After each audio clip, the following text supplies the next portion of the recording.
In the first two parts, we drove our classic scooters to Paris and Normandy, but there are still places to visit and challenges ahead. Driving through Belgium, I ran out of fuel and was picked up by Belgian roadside services. Didn't want to let me drive off, even though the scooter was running again. I had two options. Either they could pick me up and drop me off at the next exit, or they could take my scooter to a depot where I could pick it up the next day. A lot of time wasted, and both options would cost me hundreds of euros.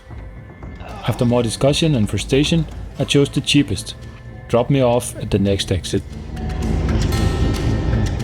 But it wasn't that easy. I had some cash euros. I was about 10 euros short, and card payment was only doable by some Belgian app that I couldn't get working. Luckily the driver was very helpful, and we tried to withdraw cash at a petrol station. Not doable. In the end, they were forced to drop my scooter off at the depot. For a final attempt, the driver managed to find a card reader thing at the depot, and I was able to pay for their services and get my scooter right there.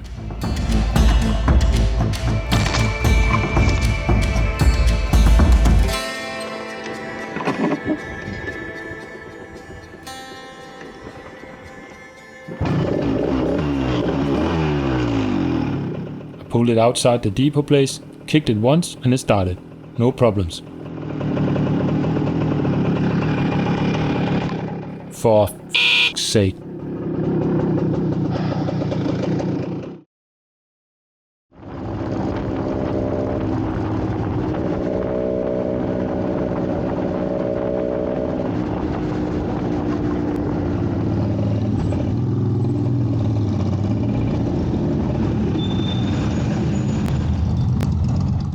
That night, I slept very well. What a day.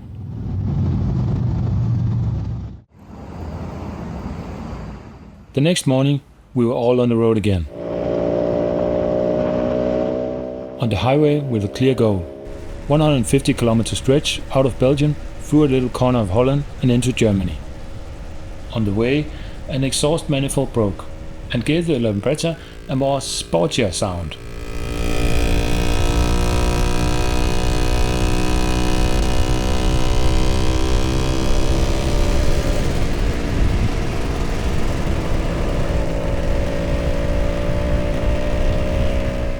Just west of Cologne, Köln, we reached a place many classic scooter enthusiasts know, ScooterCenter.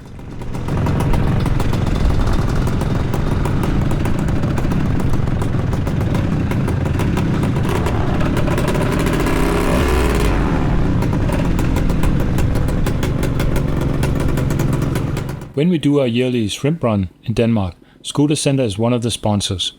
So we already had a contact at ScooterCenter, Mirza. She kindly gave us a special tour and helped us with a lot of stuff. We got a chance to see a little behind the scenes and hear a little about the company's history.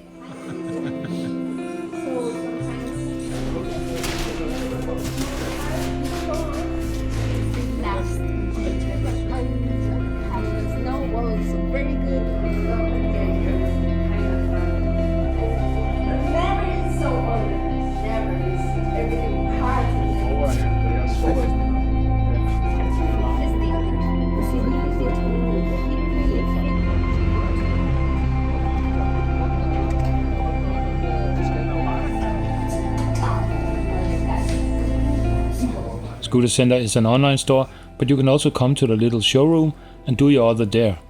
This way you can get your orders nearly right away. Yeah, let's just say kids in a candy store. We bought a few spares and some just had to get a new exhaust.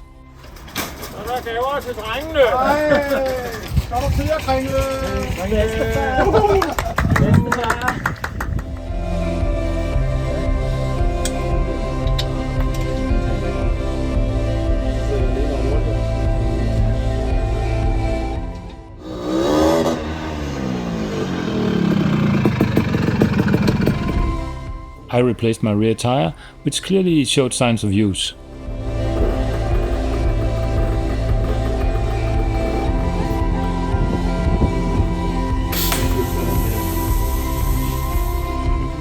The Lambretta exhaust mount was finally fixed, with a little welding and a hammer.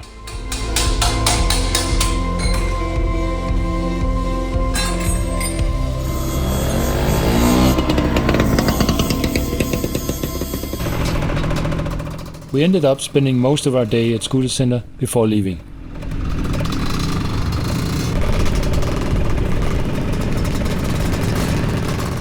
Isabel kindly joined us on her Vespa PX going west to our next little stop.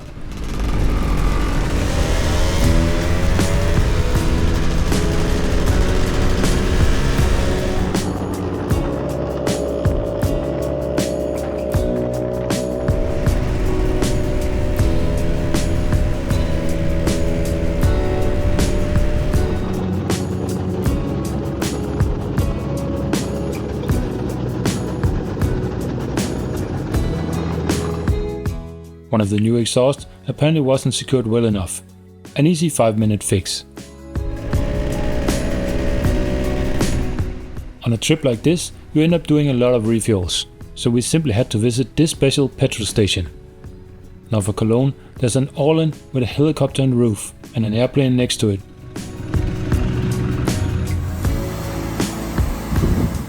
Apparently the move if you offer them €1.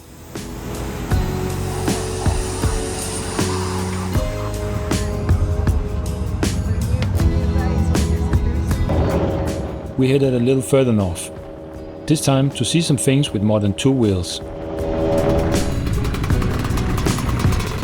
Düsseldorf is home of classic Remise, an old train facility repurposed to a luxury garage for new and classic cars.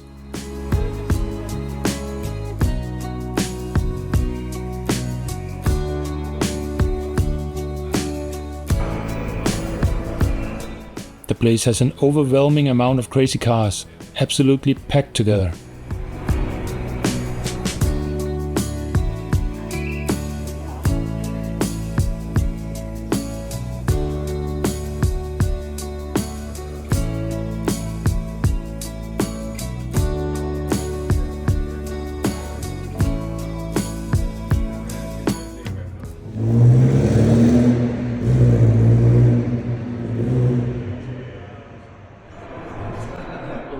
Berlin apparently has a similar classic Remise, and there's no entry fee, so clearly worth a visit if you're just a little bit into cars and in the area.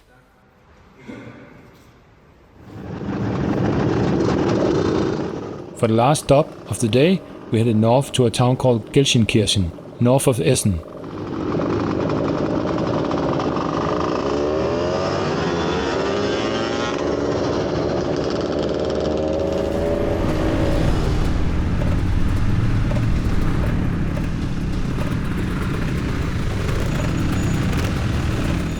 Here, our handsome Swede had a contact, Björn, who kindly invited us to come by and offered to store our scooters as our hotel nearby didn't have the best parking options. We had a fantastic cozy evening there and got to meet some of his scooter friends.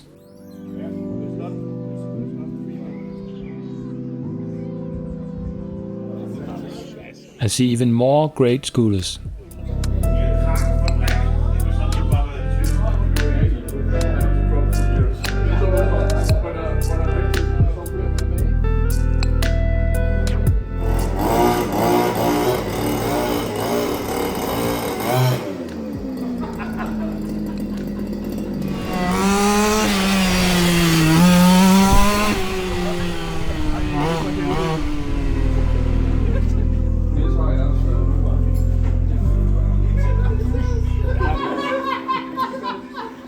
That's what I passed on. Hygge, as we say in Denmark.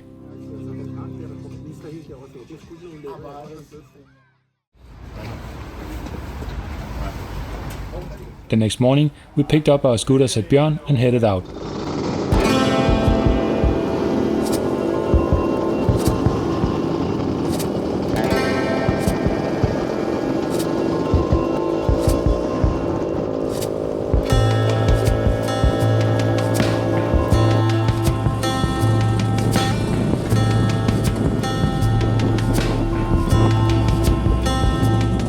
After After riding for a few days, I noticed that I was always in the back of the group.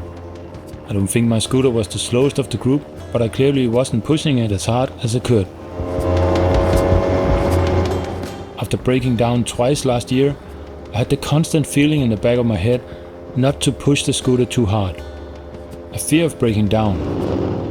Every time the scooter felt different or there was a weird sound, the feeling hit me. Something's wrong. Generally, there wasn't anything wrong, but the feeling stuck with me most of the trip. This year, I just wanted to make it all the way home. For the first time on our trip, we were hit by a little rain. Luckily, we were able to avoid most of it as it passed as we were having lunch. Oh, I like Wiener Schnitzel and fries, but I think I had enough for a while.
Not much happened this day, other than us traveling northwest towards home.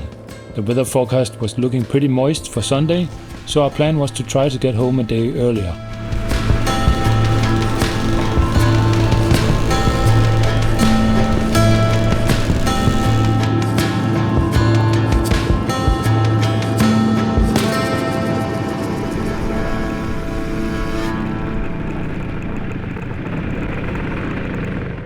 We checked into a hotel south of Hamburg and called it a day.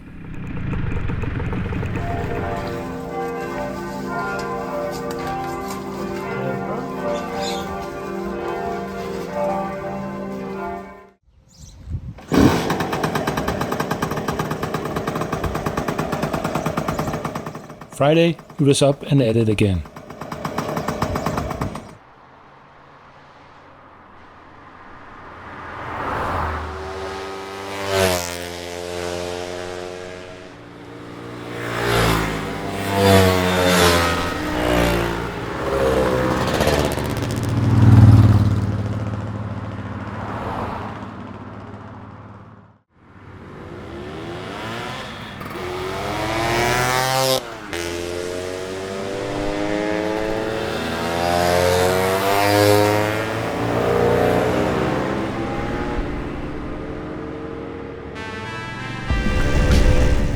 Again, back in northern Germany with plenty of nice roads.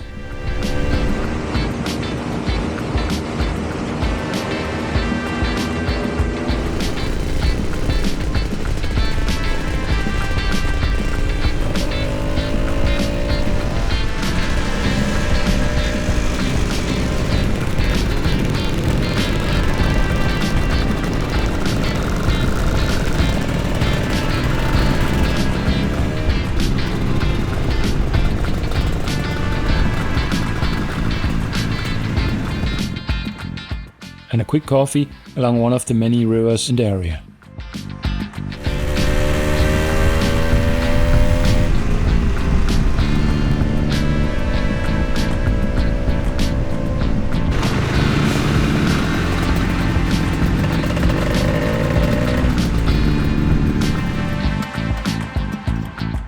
The other new exhaust also came loose and had to be tightened next to the road. An easy fix.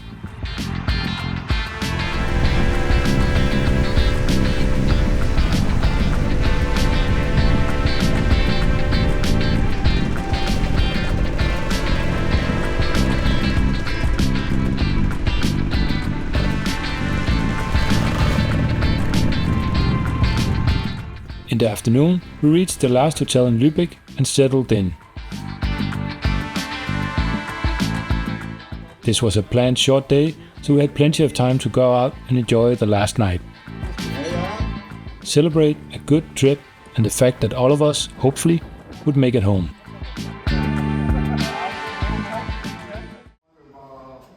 The last day, we took it easy and had a later than usual breakfast. And slowly headed out for the final stretch.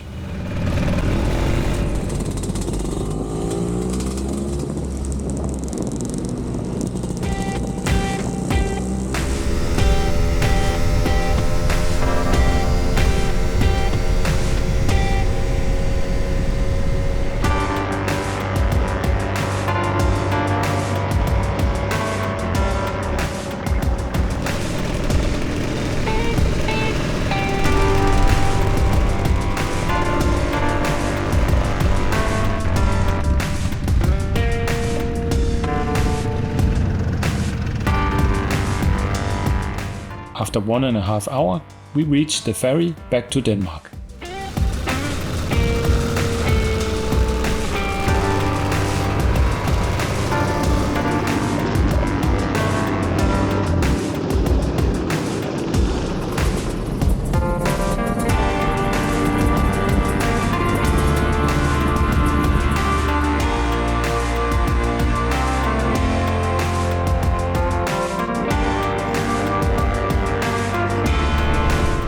And then it was straight north to the final goal.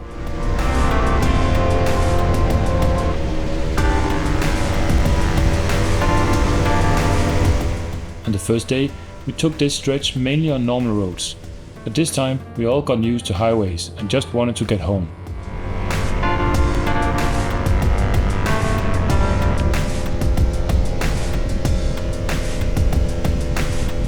At a petrol station south of Copenhagen, we said goodbye to the handsome Swede, as he would continue directly to the bridge to Sweden. He still had quite a ride left.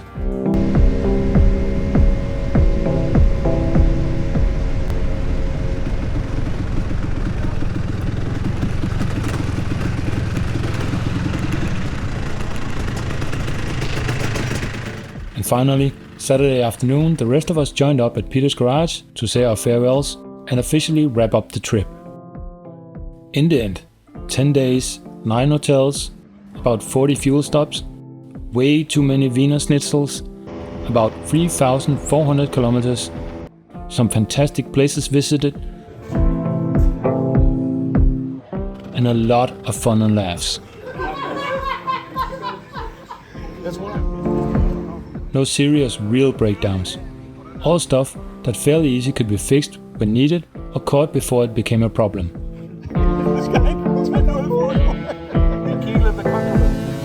Again this year, something broke on the dyno. Maybe we should just stay away from dynos on these trips.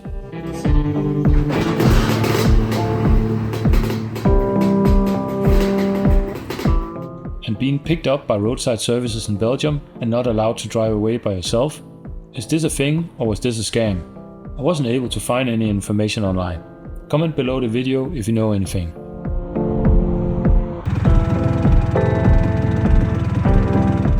Oh, and this burning wreck. It's not entirely clickbait. 5 minutes into my trip, I came by this burning mobility scooter that someone decided to light up. I hope no one got hurt, and at least it wasn't one of our scooters.